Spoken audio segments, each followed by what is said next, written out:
Hello, you guys. Welcome to the Ranting Shop. It's me, Melissa, back again to review Put a Ring on It, Season 2, I believe, Episode 2, or Season 3, sorry, Episode 2.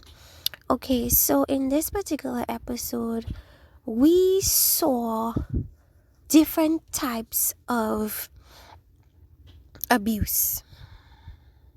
We saw what verbal manipulation looks like.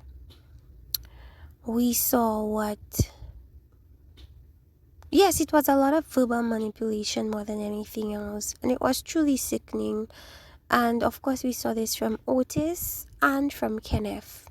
And let me tell you something, the sickening feeling in my stomach from hearing what Kenneth did, oh my gosh, truly disgusted me. Anyways, we're gonna go through what happened throughout the episode. As you guys know, I normally do couple by couple as opposed to a rundown of everything that took place.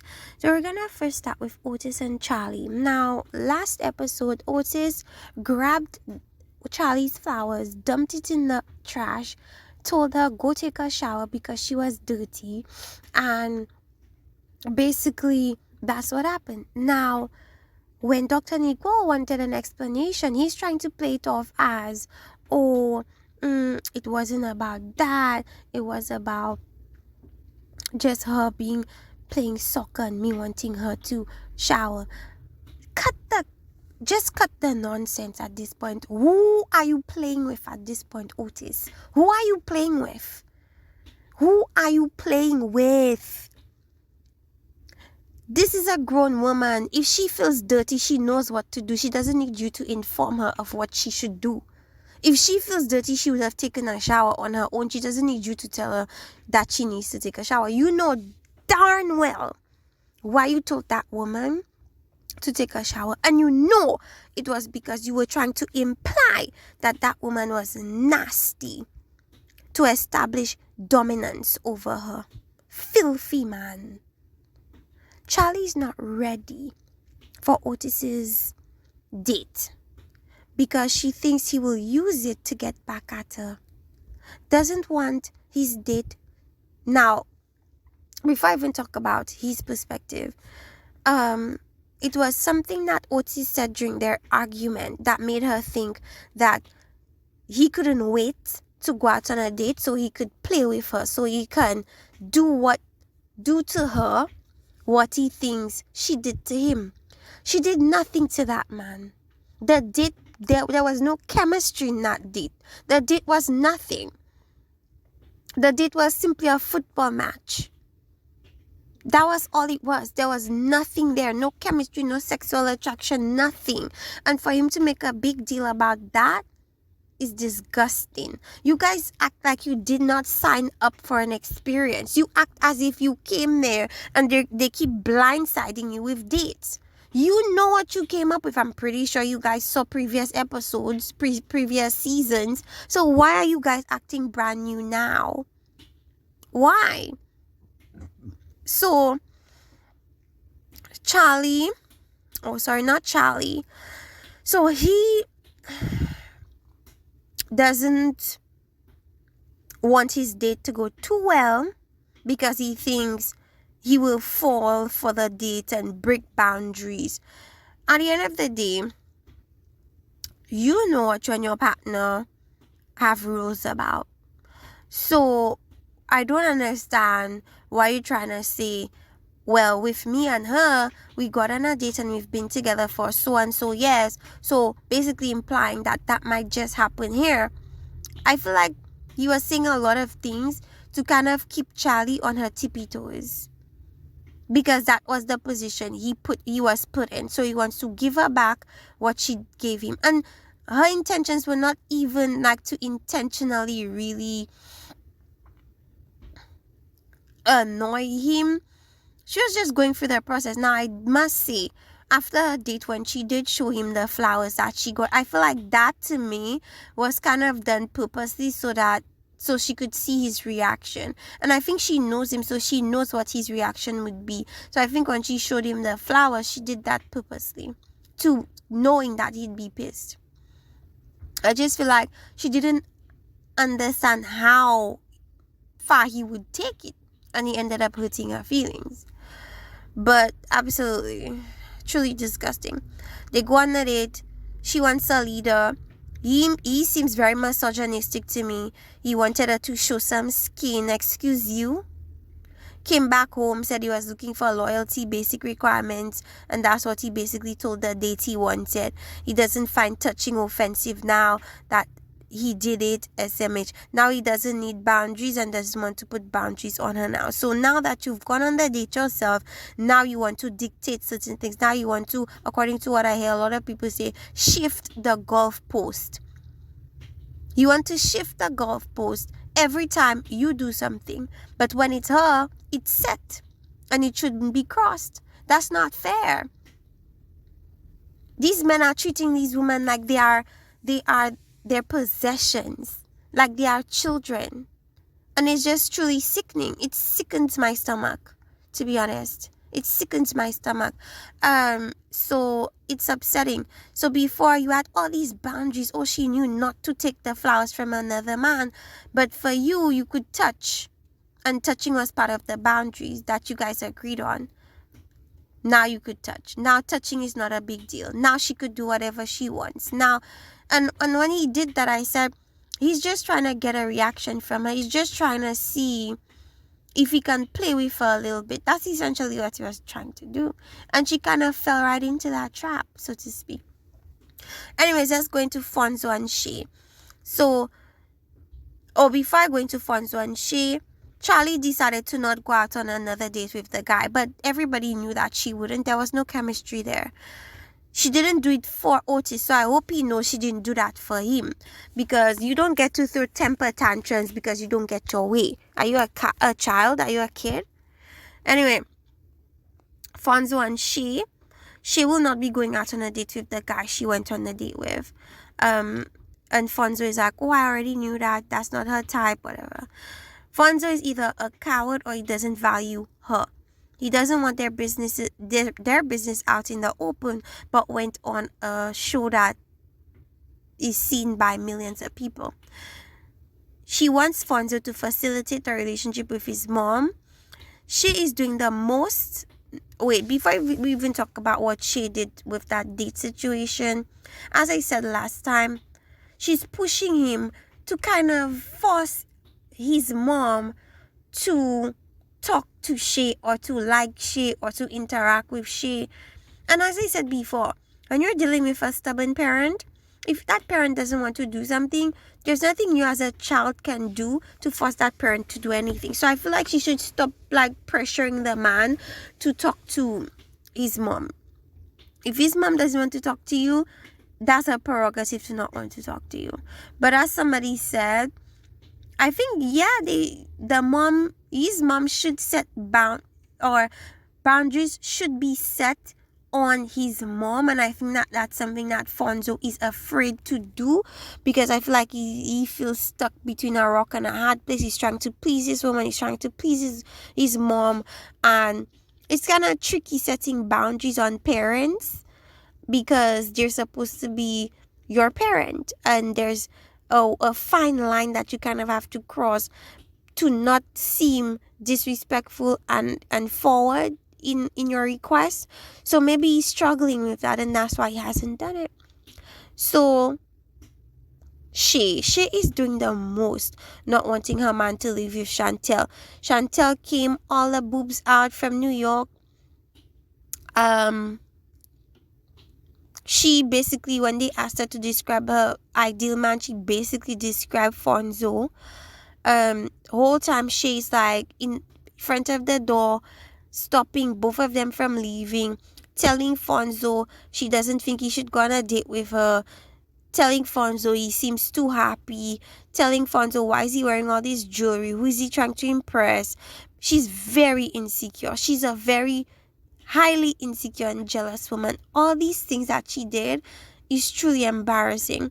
So They get in the car. Even after they get in the car, she's still like kind of holding up their date.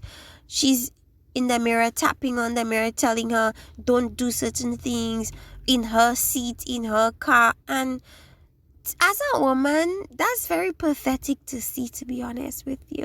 If you have to do all this, leave. Why stay in the relationship?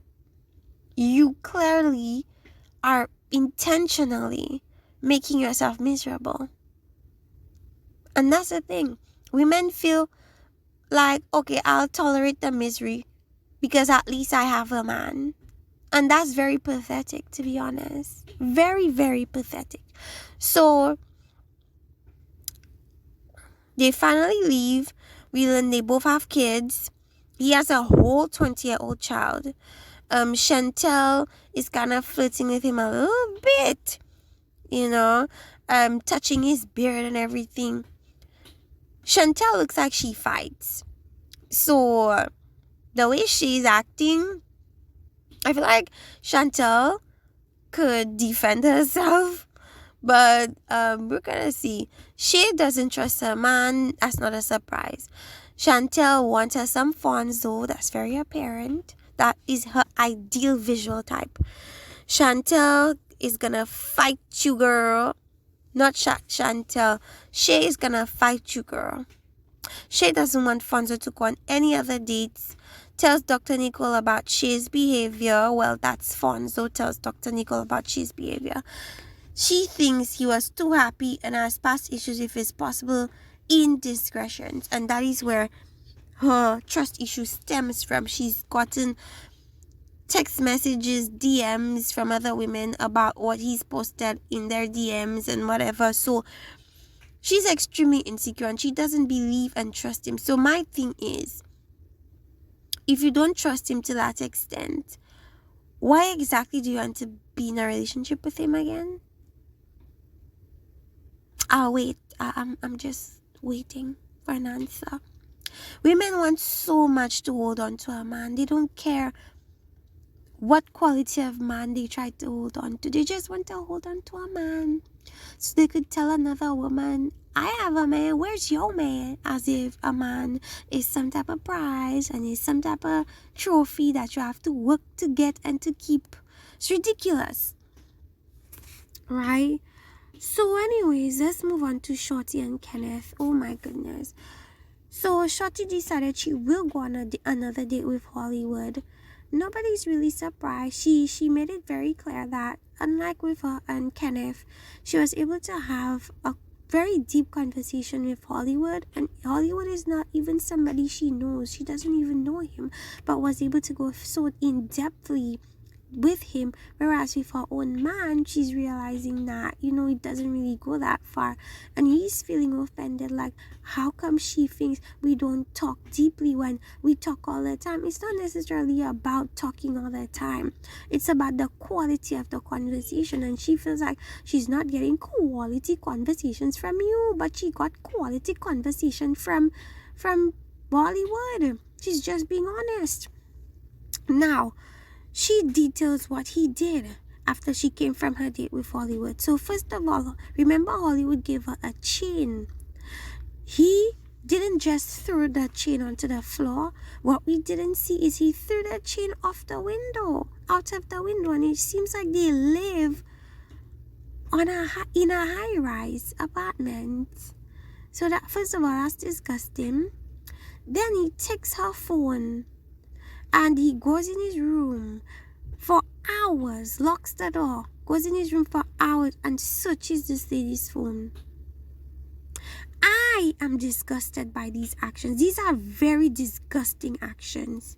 So the woman goes out on one date as per the rules of the show.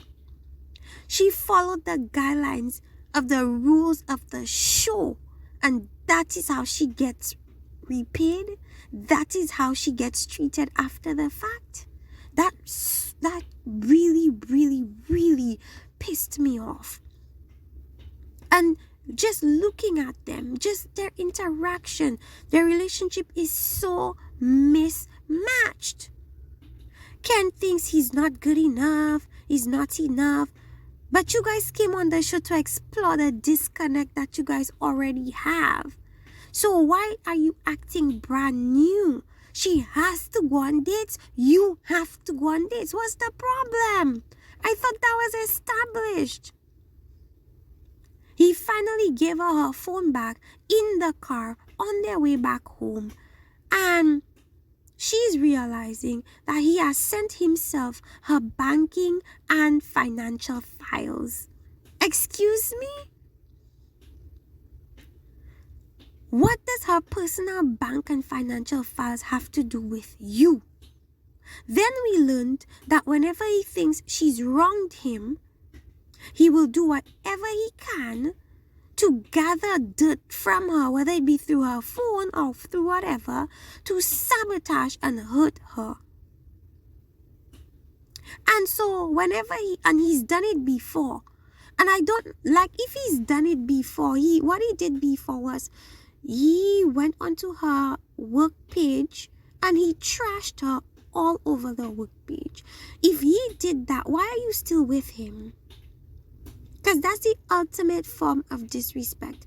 That's the ultimate form and signal of somebody that doesn't know how to control their emotions. That is somebody that is battling internal issues. Why would you take them back? Why wouldn't you allow him time and space to work on himself outside of a relationship? Sometimes I feel like women allow so much nonsense just to say they have a man, just to have a companion, just to have somebody there. It's truly pathetic at this point, right? She feels forced to be with him because he will try to blackmail her back into the relationship. That's another form of abuse. That's another form of assault mentally. It's disgusting. Now he's crying to manipulate her back. They get to the house, he's on the bed crying. And she falls for it because she's thinking, as a woman, we love to think, oh, let me help him, let me soothe him, let me be there for him. Sometimes you have to just take yourself away from these men and let them deal with their issues on their own. You're not a licensed therapist. Leave him, let him deal with his issues by himself. It has nothing to do with you. What's going to happen is he's going to drag Shorty down with him. That's what he's going to do. And she's allowing him to do it. Because she thinks she's gonna save him. Oh, let me help him. That's just manipulation. He just manipulated you just now. So he goes on the date. He doesn't seem interested at all. They're making glass, or I think they're making glasses. He doesn't seem interested in the date. He never asked her one question about herself. He's thinking about Shorty and their fight and things are not good with him and Shorty and blah, blah, blah, blah, blah. All in all, there was no chemistry there because he didn't allow for any chemistry to happen. And she was probably the one with the worst date out of all three of the women, unfortunately for her. Ken wants to work things out with Shorty instead of being on this date. He did not seem like he was there at all. And that's what we saw on the date, basically. So let me know. I think that's all I'm going to be really talking about for this particular review. Let me know what you guys think about this review for Ready to Put a Ring on It. Do you feel like any of these couples should be together? Because I don't. I do not feel like none of them should be together. They're all toxic. Fonzo is kind of stringing Shay along, trying to keep her there, trying to just, you know, men that don't want to marry you, but they just want to do things for you so you could just shut up and stay. That's what, to me, he's doing to Shay.